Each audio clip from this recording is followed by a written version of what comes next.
Well, good morning, everybody. It is a privilege to have you back again. I see most people are, although the recording of this is available on my YouTube channel that we'll give you a link to, most people come and listen to it live.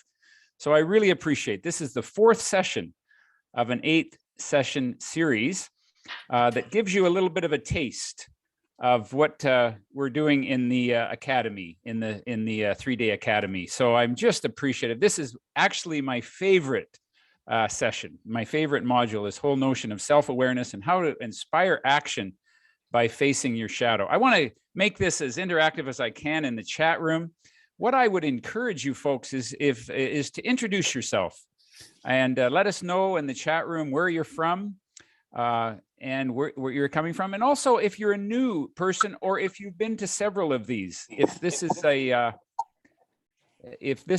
oh gosh, if this is your first time, or if you've been here several times before, let us know. If it's your first time, what brought you here, and if this is a repeat for you, what keeps you coming back, and what value do you get out of this, so that we can make this somewhat interactive. We're going to just go sharply for a half an hour. I'll stay after for a few minutes for a Q&A.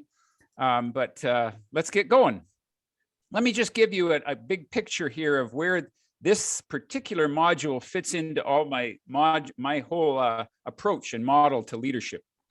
Is the whole notion that on the outside is what we call leadership culture. That's your culture. On the inside, the middle circle is what we call leadership practices. And if you go to most leadership programs, what they'll give you today is what leaders do, how to, give feedback, how to build trust, how to embrace all these practices. But underneath that, folks, is the core of what we're doing, which is leadership presence. It's about who you are as a human being. And I'll tell you, this is where this fits in, this section today on character. Henry David Thoreau said, "For every 1,000 hacking at the branches, there's one who's striking at the root." We do not, we talk about accountability, we talk about trust, we talk about these words like building psychological safety.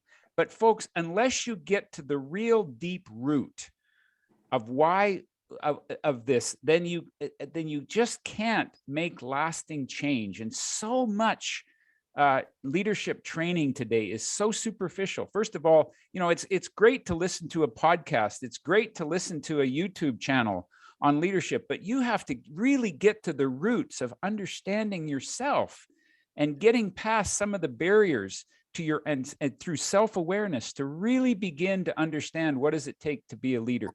I'll tell you, I'm old school. I spent the first 10 years of my life spending a month a year in leadership development and investing in myself and understanding myself. And it was the best investment I've ever made in terms of really understanding myself.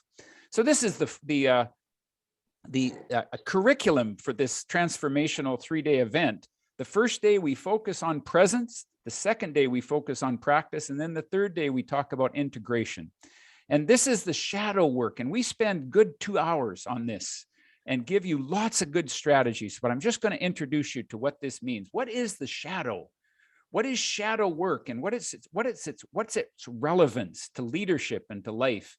And what are some strategies for shadow work that will strengthen your leadership and your life in all your relationships? So I have to give credit to Carl Jung. I'm a student of Carl Jung. Who really introduced the whole notion of shadow work. And I use the word dark side work, whatever you will use it synonymously. But this is, I give credit to Carl Jung's work, and I've taken his work and really made it my own and interpreted it in my own way.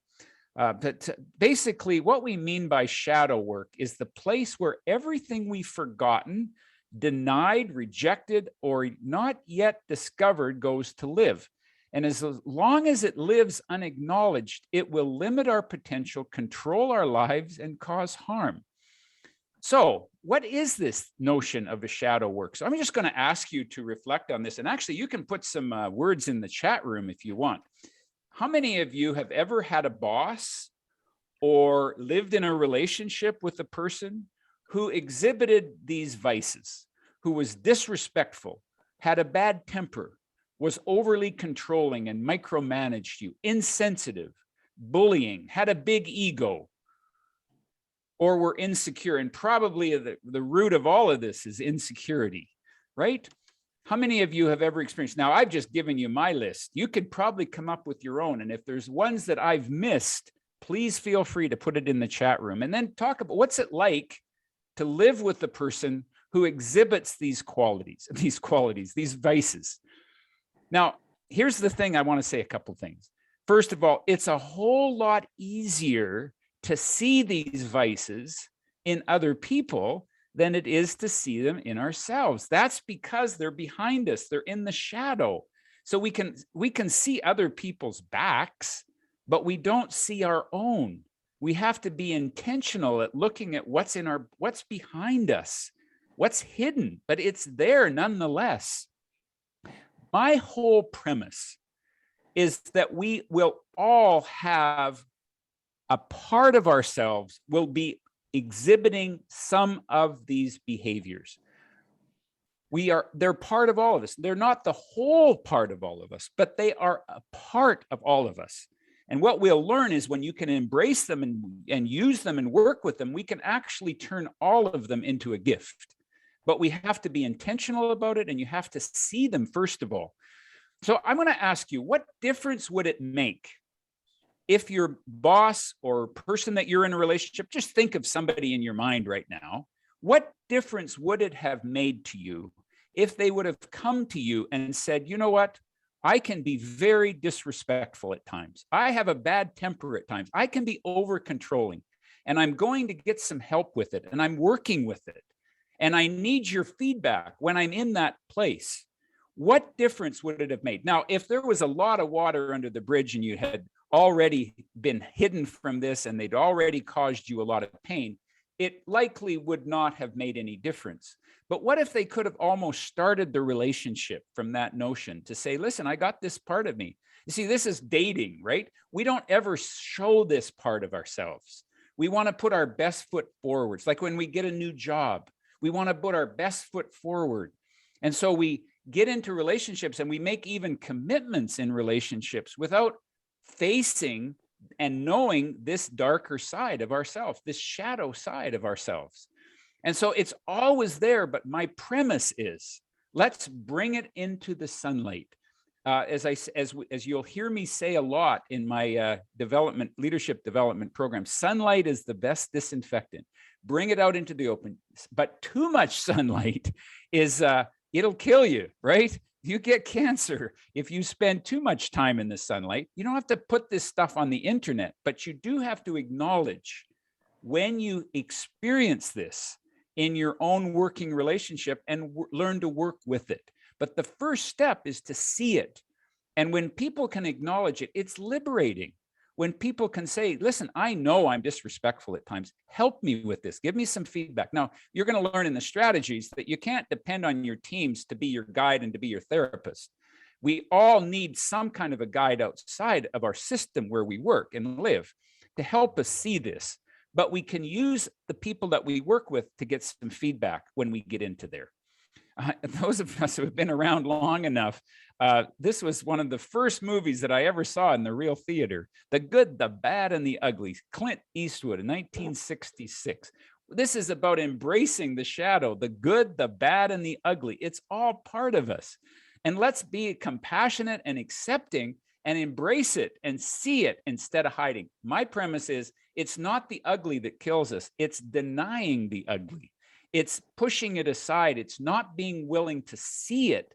That's what gets destructive in leadership and in life. So I got a couple of stories here that I want to share you. This is our backyard. This is a nature conservancy. I live just west of Cochrane. This is a great fly fishing creek. This is Jumping Tom Creek. And when I first found our house, I fell in love with this background, with this. This was about a dozen years ago. We found this house. Now I have to tell you, and by the way, can you just all be sure to mute yourself? We should have put a function on there that didn't allow you to unmute yourself, but just make sure you're all muted so we don't get any background noise. That's greatly appreciated. So anyway, when I first saw this house, we saw it before the owners put it on the market. And when I fell in love with it, and by the way, you don't fall in love, you fall in lust. You don't start love until you meet the shadow. That's when love really begins. Falling in love is like falling into a ditch. Anybody can fall into a ditch, but being in love is a very different thing. Anyway, I fell in lust with this house. And what happens is that when you're blinded by lust, you are blinded. You are blinded to the dark side, and there's always a dark side. So I was going to get this place no matter what. Now, I invited a friend over in the while we were negotiating the price on this house. I invited a friend over to show off this beautiful house that we were about to buy. And he asked a dark side question. He asked the shadow question. And your best friends will always ask the shadow question. That's how you can tell you got a good friend. And here was the shadow question. He said, what is it about this place that you don't like? Now, I was blind. I said to him, I remember the moment, it's a dozen years ago. I remember the moment when I said, oh, there's nothing about this place. I love everything about this place. And he very politely nodded. And I think he knew I was heading for a train wreck. Anyway, the whole point of it was I was so in lust with this place, we didn't hire a competent inspector who missed half of what that wasn't seen, because I didn't want to hear any bad news. I don't want to hear that this place is in the kind of repair that was needed. What we found out was it was almost 40 years old. We knew it needed renovations. What we didn't know is it was full of rot. We needed to replace all the windows. We needed to replace all the siding. We needed to replace the roof. That cost, and there will always be a cost when you don't attend to the shadow. You will always pay a price if you don't embrace the shadow. That cost us several $100,000 in renovations that we could have saved in a negotiating process if I would have seen what we were dealing with. So that's my first story. The second story is anybody here who knows someone quite well, it might be yourself, who's getting married, who's engaged right now. Here's my predictor of whether a relationship has long-term predictability that it's going to last a long time. Here's my predictability, and that is ask the shadow question. And somebody that is in a committed relationship, wants to get married, wants to really make it a committed relationship. Ask them this question: what is it about your fiance that you don't like? Now, that is a shadow question. And I can tell you that many people, if the answer is, oh, I love everything about this person, there's nothing about this guy that I don't like, that is going to be headed for a train wreck. Because at some point, guaranteed, there is always a shadow. There's always a dark side. There's always there's always the painful side that you're going to get to see the real you. Now, you say it's the real me gets exposed. Well, it's just a hidden side of you. You're more than the shadow. But you fall in love with the light, but you have to face and work with the shadow. And it's when the shadow surfaces that love begins. I remember my niece, she got married several years ago. And I remember asking my niece, I said, what is it about Owen that you don't like? Well, she had a list. She had a list. But she said, and at the end of sharing her list, she said, but you know what? I love the guy anyway. And that is they've got a beautiful, beautiful relationship, because she understands that there's always a shadow, and you can live with and embrace the parts that you don't like, that are not easy to live with. Now, if you get exposed to the shadow, you might say, you know what, this is not a relationship that's right for me. But it's so much easier to point a finger at the shadow of other people and see it in other people. It's so much easier than it is, folks, to see it in ourselves. So let me give you 4 strategies. And you know what? We're going to go through these really quickly in the 15 minutes that we've got here. We'd get into this in much, much, much deeper detail if you were to be with me in the academy in the longer course. And I'll just remind you again to just mute yourselves there. And so here's the 4 strategies. Number 1, and you can start anywhere here, but we're going to talk about create a container, embrace the negative, reach out to guides, and uncover the gifts. So first of all, creating a container. Every culture has a shadow. So you can say, well, Disney doesn't have a shadow. They're the happiest place on earth. But what's less known about Disney is there's a whole underground world where they go and deal with the shadow. So, you know, they listen to guests complain all day long. I've got a good friend that does leadership training at Disney, and we share a publisher. And he was telling me that they keep track of how many times the stupidest question that guests ask, which is, what time is the 3 o'clock parade? And then they test to see who gets that question the most in the shift. And they go underground and they complain about management and they complain about guests because they got to get it off their chest. But here's the key. It's backstage. It's not brought into the front stage, but it's legitimate in the backstage. Key principle: don't bring the backstage into the front stage. There's a very strong rule. The public is not open to getting back into the backstage because they want to maintain the magic. But the way they maintain the magic is that they have a process for dealing with the backstage work. It's just like garbage in a house. Garbage is a part of the house. Sewage is a part of your house. But when you can take that garbage, you put it in a container, you don't spread it around and complain, and you don't bring the backstage, you don't bring your garbage through the whole house, but you have a process of containing it and turning it into fertilizer, because that's what can happen if you can contain it. So it's it's the difference between venting and complaining. You don't spend your whole working life complaining, because you always have things to complain about. That's the dark side, but you don't bring the dark side into your whole culture, into your whole life, okay? You have a place where you can contain it. Now, in organizations, we call that employee engagement surveys. I always talk facetiously about employee engagement surveys. I always say, if you really want to know what's going on in your culture, don't ask your employees, ask your employees' spouses, because what you talk about when you go home at night will tell you more about the culture that you live in than anything else. Nonetheless, whenever you get anonymous survey, you will reveal the dark side of your culture. You'll reveal the shadow in your culture. And when people get permission to expose themselves, if it's anonymous, that's the best way. That's a traditional way, I should say. It's not the best way. My vision would be that we could create organizations where people would be safe enough to go to their boss and say, you know what? You got a temper, and I'm having a difficult time with that temper. It's not easy to work with and live with. And so can we work with it?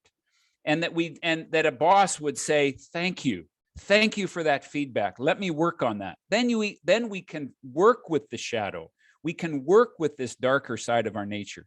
The thing with employee engagement surveys is make sure that if you're going to ask the question, you do something about it. The worst thing you can do is just get the information and then let it go. As we say, getting results from an employee engagement survey and not doing anything is like asking a spouse if they'd like some popcorn when you're watching a TV show, and then when they say yes, just ignore them. It's not going to end well.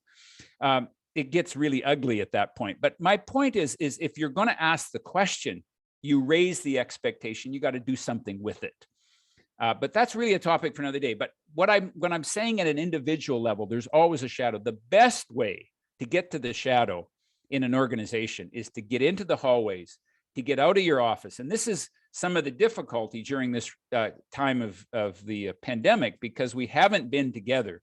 But it's a great time to start this when we begin to move back and begin to have some of our work back face-to-face in organizations, is to start to have conversations about what's it really like to work here, and to start to have open conversations. What is it really like? And if anybody here in a position of leadership, make sure you continually ask your team for feedback and get that. And so that stems into the second strategy, which is to embrace the negative. You don't just spew the negative, but you embrace it in a container. So you have certain times during the day where you can sit with your boss and say, this is the bad news. And then the most important thing when you get feedback about your leadership, just be aware that you're gonna, there's gonna be a perception of poor leadership at times. You know, where have you expressed some vices? And it's the openness, it's that willingness to embrace the negative that, in my mind, really is the mark of a great leader, of what I would call an authentic leader, where you get that feedback and allow time to happen. You know, allow time for people to come to you and just say, you know what, I'm having some difficulty here. Sometimes we hide. Okay, it starts with the decision. Don't be afraid of the dark. What do we tell kids all the time? Don't be afraid of the dark.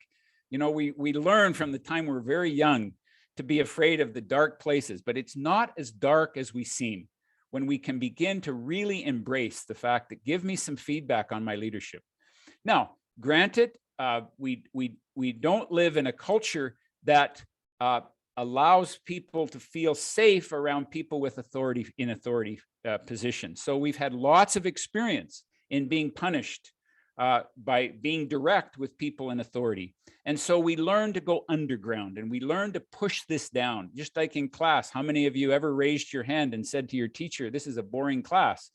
You know, I'm bored right now.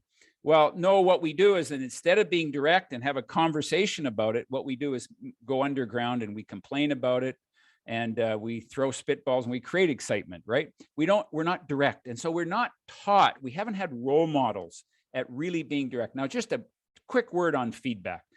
All feedback, or I'm gonna say it this way, most feedback has more to do with the sender than it has to do with the receiver.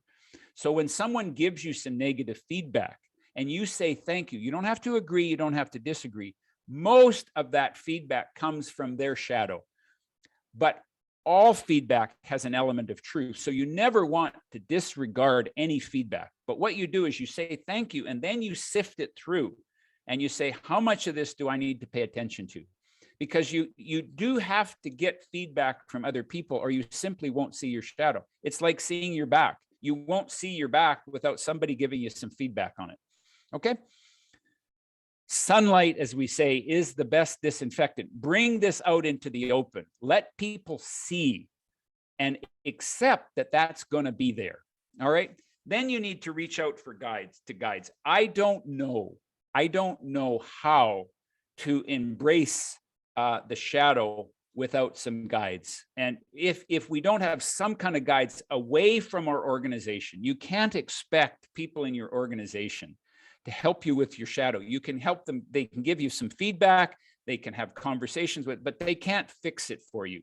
Just like a marriage partner, you know, in a relationship can't fix you. You have to have some kind of perspective away. Just assume that it's there.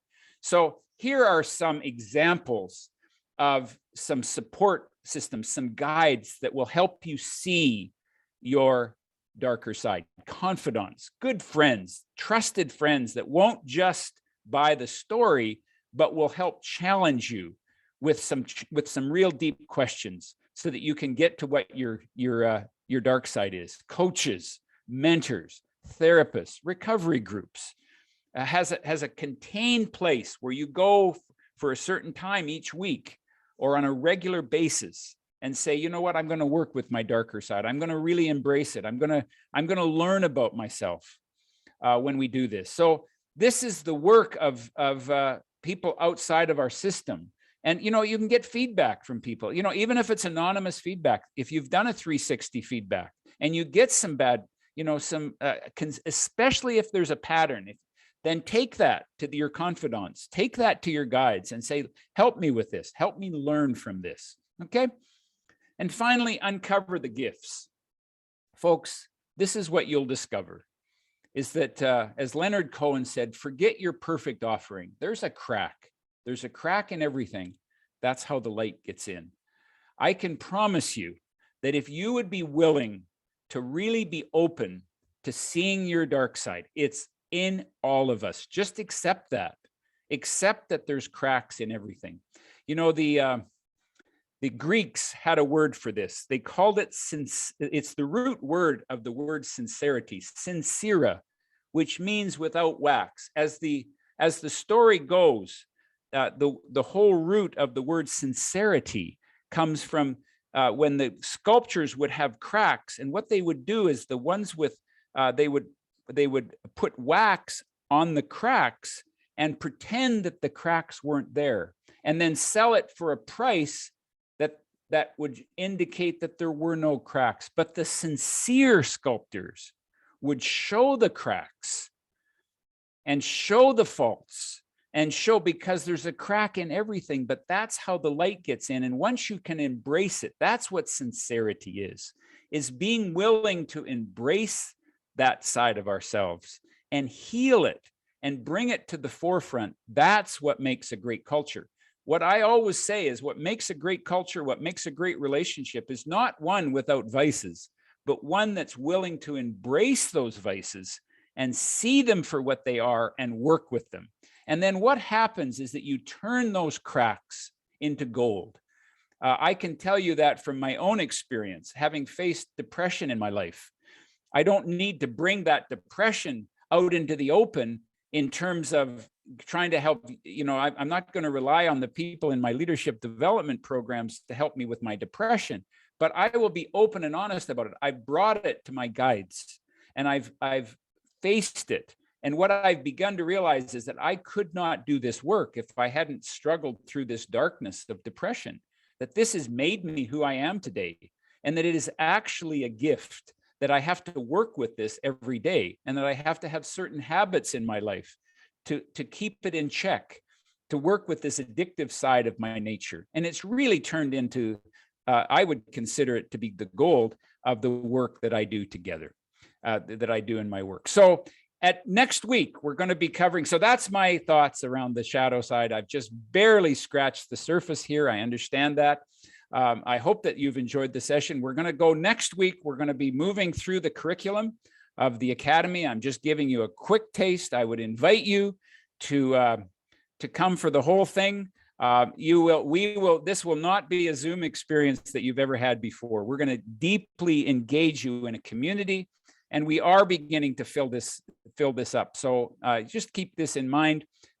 Next week, we're going to cover around fostering trust and how to really make the connection with people. And that we're going to be moving more into the leadership practices component of that work. All right. So on that note, I will end and I will stop sharing. Let's just take a few minutes if you need to go. But the one thing I would just encourage you to do is I would ask you, if you have enjoyed the session today, to pass this on to a friend, text somebody the link for it, email somebody, or put it on LinkedIn, and just spread the news. We'd love to have people here, and I really, really appreciate your commitment to be here each week, those of you who are here.